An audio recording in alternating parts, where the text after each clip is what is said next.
donc dinañ si ñëw dans les divers voilà Univers Gaïndé ñi ngi koy jaajëfal bu baax a baax a baax donc on va revenir avec le journal Record ñoom déjà y a ce duel à distance entre le Jaraaf et l'US Gorée donc le duel à distance entre le Jaraaf ak l'US Gorée anime la fin de la saison de Ligue 1 sénégalaise donc après la 28e journée le Jaraaf a été tenu en échec un but partout par l'US Ouakam mais conserve la tête du classement avec 48 points à égalité avec l'US Gorée qui a fait match nul 0 but partout contre Casa Sport l'US Gorée quand j'en parle damay nuyuwaale tamit mon cousin Mayekor Diouf passé par Dakar Sacré-Cœur il a joué à Dakar Sacré-Cœur jamono ji mi ngi football ci équipe bi du US Gorée c'est un attaquant c'est un très bon joueur on aura l'opportunité d'avoir un entretien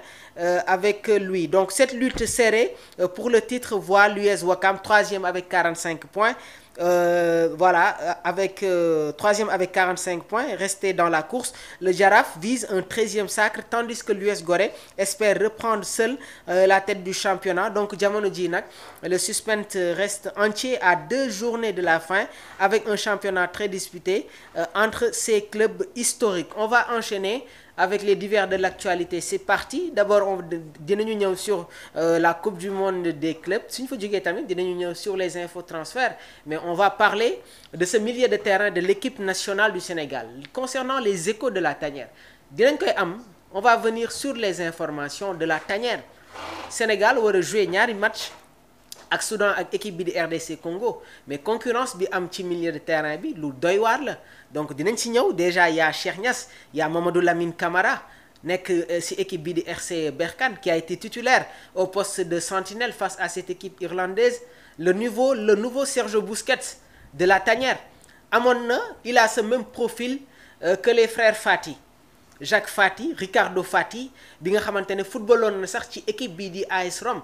avec les Francesco Totti les Tadei les Mancini ils faisaient partie de cette équipe De Rossi on se rappelle de cette belle génération les Manolas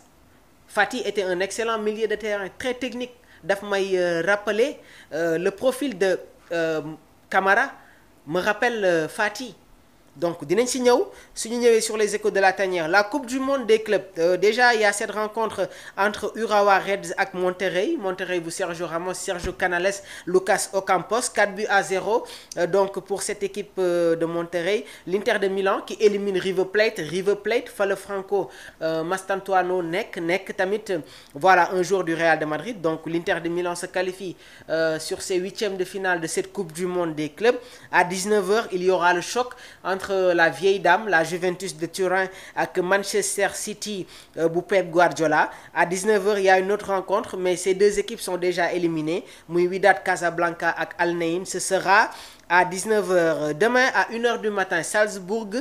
dina jouer ak équipe bi di Real de Madrid Al Hilal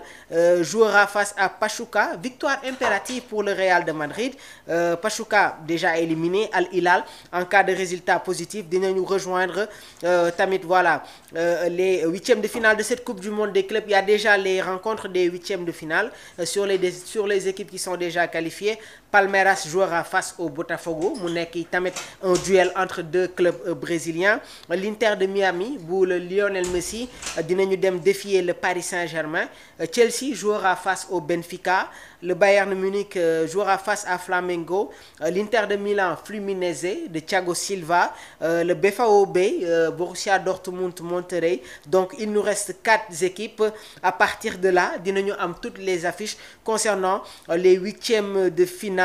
de cette coupe du monde des clubs on va enchaîner avec les divers de l'actualité après on va terminer avec les échos de la tanière on va prendre notre temps on va parler des échos sur les échos de la tanière